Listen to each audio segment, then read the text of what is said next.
今日有幸拿到曼城球隊練球的門票，即使下雨也滅卻不了球迷的心情。由於場內不可以帶相機，所以只好借用一下官方媒體的片段。以乜乜經濟系列來講，演唱會和足球應該是最能帶動香港人的熱情了。睇咗陣之後，經地鐵行到九龍城食飯。首先去了幾出名的清真牛肉館，淺嘗他們的牛肉餅。牛肉餅多汁夠肉，不過要小心它湯汁燙嘴。還有我最喜歡的豆漿。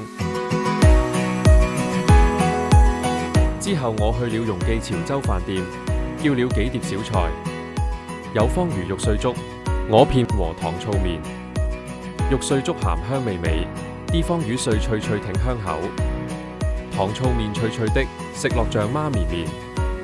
鵝片有花生和滷水豆腐，鵝片啖啖肉。完食。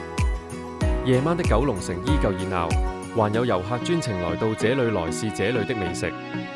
但願這場足球狂熱可以帶旺人流，激活一下社區的氣氛。